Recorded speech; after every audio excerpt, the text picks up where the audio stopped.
T10 స్వాగతం.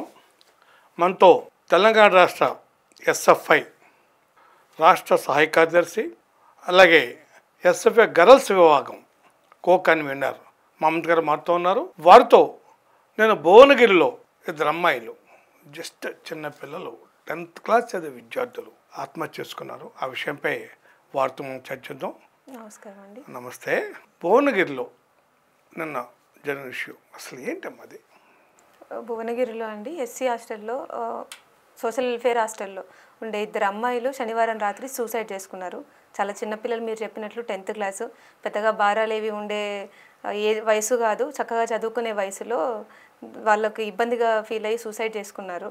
దానికి ఉన్న వెనకాల ఉన్న కారణాలు ఇంకా పూర్తిగా తెలియాల్సిన అవసరం ఉంది. అంటే కొన్ని వినిపిస్తున్నాయి, అమ్మాయిలు ఏదో వాళ్ళ జూనియర్స్ని ర్యాగింగ్ చేశారని, అది కూడా అబ్యూజింగ్గా ర్యాగింగ్ చేశారని, దాని మీద వాళ్ళు ఏదో అంటే మా పీటీ కంప్లైంట్ చేశారని వినిపిస్తున్నాయి.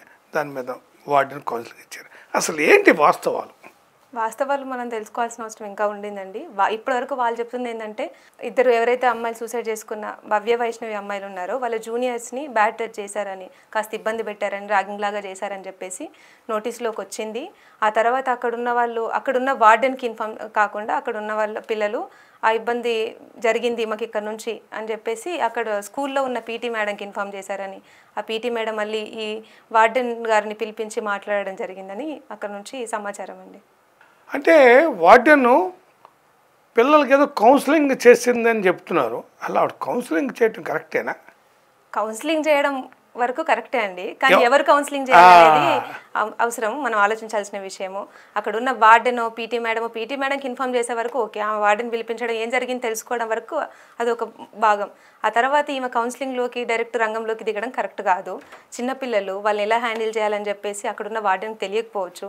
నిపుణులు కావాలి, సైకియాట్రిస్ట్ను మాట్లాడిపిస్తే మాత్రం వాళ్ళకి స్మూత్గా డీల్ చేసి అర్థమయ్యే రీతిలో చెప్పేవాళ్ళు, అప్పుడు ఈ సూసైడ్ జరగకపోయేదేమో. ఇంకోటి వినపడుతుంది, ఆటో డ్రైవరు, అందులో అదేవిధంగా హాస్టల్లో ఉన్న ఒక సిబ్బంది, ఒక మహిళా సిబ్బంది, ఇద్దరి యొక్క ప్రవర్తన కూడా కొంచెం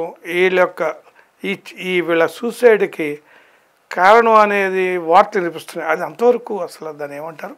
అవునండి, అక్కడ ఉన్న స్కూల్కి హాస్టల్కి కొంత నడిచే దూరంలో నడిచి వెళ్ళే పరిస్థితి లేదు. అలాంటి పరిస్థితుల్లో ఆటో డ్రైవర్ రోజు వాళ్ళని హాస్టల్ దగ్గర దింపి అక్కడ నుంచి స్కూల్కి ఇలా దింపే పరిస్థితుల్లో అక్కడే ఆటో డ్రైవర్ డ్రాప్ చేసి స్కూల్ నుంచి హాస్టల్ వరకు డ్రాప్ చేసి వెళ్ళకుండా అక్కడే స్టే చేసి నైట్ అందులో ఉన్న ఒక పనిచేసే మహిళా సిబ్బందితో కాస్త చనువుగా ఉండడం, అది అబ్జర్వ్ చేసినట్లు అక్కడ నోటీస్ చేస్తున్నారు. దానివల్ల కూడా ఆటో డ్రైవర్ నుంచి ఏమైనా అమ్మాయిలకి ఇబ్బందులు ఉన్నాయా అనే ప్రశ్న అక్కడ లేవనెత్తుతున్నారు అక్కడ వాళ్ళ పేరెంట్స్.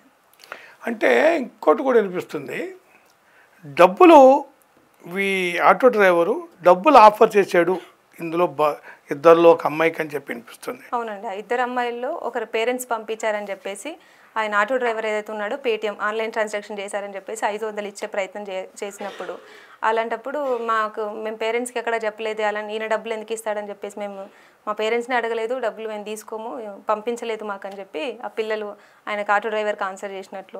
అక్కడ ఆటో డ్రైవర్ 500 ఎవరు ఇస్తారు? ఊరికే ఎవరు ఇయ్యరు. పేరెంట్స్ అంటే మన పిల్లలు కాబట్టి ఇస్తారు, లేకపోతే అక్కడ వార్డెన్ మేడం అడిగిన పరిస్థితుల్లో ఇచ్చినా వేరేలాగా ఉంటుంది. కానీ ఆటో డ్రైవర్ అమ్మాయిలకి ఇవ్వాల్సిన అవసరం అక్కడ లేదు, 500 కానీ డబ్బులు ఏవైనా.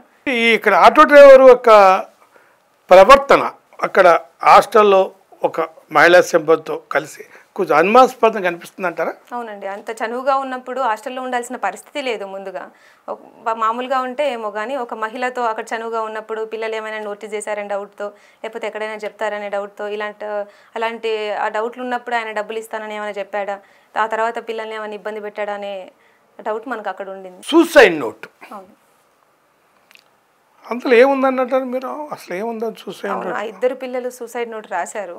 ఆ సూసైడ్ నోట్ రాయాల్సిన అవసరం వాళ్ళకు ఆ సూసైడ్ చేసుకునే ముందు వచ్చింది అనుకుందాం. అందులో అంశాలు ఏమంటారు? అసలు అందులో అంశాలు ఏమున్నాయి? అవునండి, ఎక్కడ మనం సూసైడ్ నోట్ అబ్జర్వ్ చేసినా కానీ ఏమున్నాయి అందులో అంశాలు? అక్కడ అంశాలు ఏమున్నాయంటే ఇక్కడ ఎవరైతే మాకు హాస్టల్ నుంచి చూసుకున్న మేడం ఉన్నారు, వార్డెన్ మమ్మల్ని వార్డెన్ మేడం ఉన్నారు, వాళ్ళు మమ్మల్ని ఏమీ ఇబ్బంది పెట్టలేదు. ఆమె చాలా మమ్మల్ని మంచిగా చూసుకుంది, మా పేరెంట్స్ కంటే మా తల్లిలాగా చూసుకుంది. మా సూసైడ్ చేసుకోవడానికి కారణం ఆమె కాదు, ఆమెను ఎవరు ఏమనకూడదు, దీనికి పూర్తిగా మేమే బాధ్యత వహిస్తామన్నట్టు వాళ్ళు రాశారు. కానీ అంటే ఒక్క మాట, సూసైడ్ నోట్లో వాళ్ళ కారణం కాదు, వాళ్ళు చాలా మంచోళ్ళు అని ఎక్కడైనా మనం అంటే చాలా గతంలో ఎన్నో కొన్ని సూసైడ్స్ ఘటనలు, దురదృష్టమైన ఘటనలు, సూసైడ్ అంటేనే చాలా దురదృష్టం ఘటనలో చాలా మనం చూసాం. ఏది సూసైడ్ నోట్, ఏ సూసైడ్ నోట్లో కూడా పలానా వ్యక్తి చాలా మంచిది, పలానా వ్యక్తి నా సూసైడ్ కారణం కాదు, ఆవిడ ఏమనొద్దు, ఆవిడ చాలా మంది అండి, అట్లా ఎక్కడైనా మనం విన్నాం అసలు? అవునండి, చాలా సూసైడ్ నోట్లు చూస్తుంటాము, పెద్దవాళ్ళు కానీ చిన్నలు కానీ. అక్కడక్కడ చాలా దురదృష్టవశాత్తు ఈ మధ్య పిల్లలు కూడా చిన్న ఏజ్లో ఉన్న అమ్మాయిలు కానీ అబ్బాయిలు కానీ రాస్తున్నారు. కానీ రాసిన ప్రతిసారి ఎక్కడ మనం అబ్జర్వ్ చేసినా ఈ తప్పు చేస్తున్నందుకు, సూసైడ్ తప్పుగా భావించే తప్పు చేస్తున్నందుకు మమ్మల్ని క్షమించండి అనో, లేకపోతే ఇక్కడ నుంచి ఇబ్బంది ఉందని చెప్పేసి నేను ఈ ప్రెజర్ తట్టుకోలేకపోతున్నాను విద్యా సంస్థల్లో అయితే, ఇలాంటివి రాస్తూ ఉంటారు. అలా కాకుండా ఈ మేడం మమ్మల్ని మంచిగా చూసుకుంది, వార్డెన్ మేడం ఎవరైతే ఉన్నారో అక్కడ, తన తప్పు కాదు, ఇది మేము మాత్రమే చేసుకుంటున్నాము, ఆమెని మీరెవరు ఏమనకూడదని చెప్పి రాశారు కదా. ఇలా మేడం ఏమనలేదు అని రాశారు పర్టికులర్గా, ఇక్కడ నుంచి ఇబ్బంది ఉందన్నట్టు కాకుండా, అంటే అందులో ఏదో అవమానించాల్సిన విషయం ఉంది, అక్కడ అనుమానించాల్సిన విషయం ఉందని అనుకుంటున్నాను. సూసైడ్ నోటు ఏమన్నా ఇంటెన్స్గా రాయించినట్టు అనిపిస్తుంది కదా. అంటే ఇంటెన్స్గా రాయించినట్లు మనకు డౌట్ రావడానికి ముఖ్య కారణం ఏంటంటే, ఎక్కడి నుంచి ఇబ్బంది ఉందో, లేకపోతే వీళ్ళ వల్ల నాకు ఇబ్బంది ఉందని చనిపోవడం, ఈ పరిస్థితులు నన్ను చనిపోయేలాగా చేస్తున్నాయనో, లేకపోతే నా లైఫ్ ఎండ్ చేసుకున్నందుకు క్షమించండి తల్లిదండ్రులకు రాయడము, తోడబుట్టిన వాళ్ళకి రాయడము జరుగుతుంది.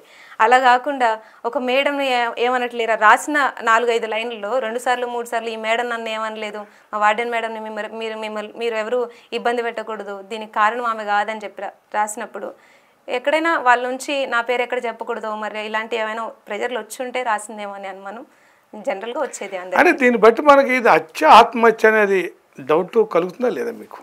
ఆత్మహత్య అంటే ఆ చిన్న పిల్లలు సూసైడ్ చేసుకోవాల్సిన అవసరమూ లేదు. ఒకవేళ ఏమైనా తప్పులు జరిగితే ర్యాగింగ్ లాంటివి ఇలాంటివి అప్పుడప్పుడు మనం వింటుంటాం, కౌన్సిలింగ్తో అవి అక్కడికి ఆగిపోయే పరిస్థితి కూడా ఉంటుంది. మరి అంత చిన్న మనుషులకి ఎంత గట్టిగా వీళ్ళు మాట్లాడారు, లేకపోతే ఎవరెవరు ఉన్నారు, ఆటో డ్రైవర్ ఇబ్బందులు కొన్ని ఉన్నాయి, వార్డెన్ మేడం ఇబ్బంది ఆమె నుంచి ఇబ్బంది లేదని స్పెషల్గా నోటీసు, కామన్గా కనిపించే సూసైడ్ నోట్స్ లాగా కాకుండా, లేకపోతే ఆమె అక్కడ పీటీ మేడం వీళ్ళిద్దరూ మాట్లాడుకున్న తర్వాత కౌన్సిలింగ్ ఇప్పేయడం, వార్డెన్ మేడం ఆ కౌన్సిలింగ్ ఇచ్చినప్పుడు ఎంత ప్రెజర్గా వాళ్ళు తీసుకున్నారా, ఇవ్వాల్సిన పరిమితుల్లో ఇవ్వకుండా ఎక్కువగా మాట్లాడిందా, బెదిరించడాలు ఇలాంటివి ఏమైనా జరిగాయా, లేకపోతే అక్కడ అవకాశం లేదా, వాళ్ళకి ఎవరికైనా చెప్పుకునే అవకాశం లేదా, ఇవన్నీ పరిస్థితులు అర్థం కావాలంటే అక్కడ వార్డెన్ ఉండాలి. మామూలుగా హాస్టల్లో వార్డెన్ ఉంటే వాళ్ళు అబ్జర్వ్ చేసే పరిస్థితి ఉంటుంది. అక్కడ వార్డెన్ ఇన్ఛార్జ్గా అక్కడే రెగ్యులర్గా ఉండే వార్డెన్ కాకుండా ఇన్ఛార్జ్గా పనిచేస్తున్న వార్డెన్ అని అక్కడ నుంచి మనకి ఇన్ఫర్మేషన్. ఇన్ఛార్జ్గా పనిచేసిన వార్డెన్కి వీళ్ళంతా చెప్పుకోగలిగారా, లేకపోతే నాకెందుకు లేనా ఏమైనా బెదిరింపులు చేయడం చేసిందా. ఇంకొకటి ఈ పరిస్థితులన్నీ మనం అక్కడ హాస్టల్లో జరిగేవి అబ్జర్వ్ చేయాలంటే, ఆటో డ్రైవర్ నైట్ ఉంటున్నాడా, సిబ్బందితో ఏమైనా చనువుగా ఉంటున్నాడా, అక్కడ ఉన్న మహిళా సిబ్బందితో ఒక ఆమెతో, ఇలాంటివన్నీ పరిశీలన చేయాలంటే అక్కడ సీసీటీవీలు అవసరం అండి. ముఖ్యంగా అమ్మాయిల హాస్టల్ అన్నప్పుడు సీసీ కెమెరాలు ఉండాలి. సీసీ కెమెరాలు ఉంటే ఏం జరిగిందనేది మనం అందరం అర్థం చేసుకునే పరిస్థితి ఇప్పుడు ఉండేది, నిజమైన కారణం తెలిసేది. సీసీటీవీలు లేకుండా, రెగ్యులర్ వార్డెన్ లేకుండా, ఇలాంటి పరిస్థితులు హాస్టల్లో ఉన్నప్పుడు, ఇట్లాంటి జరిగినప్పుడు అందరికీ ప్రశ్నార్థకంగానే మిగిలిపోతాయి, కారణాలు ఏవి తెలియకుండా ఉండిపోతాయి. ఎస్ఎఫ్ఐ మహిళా విభాగం నాయకురాలుగా మీరు ఏ డిమాండ్ చేస్తున్నారు? మామూలుగానే మహిళల అభివృద్ధి ఉండదు, గర్ల్స్కి ఎక్కడ సెక్యూరిటీ దొరకదు.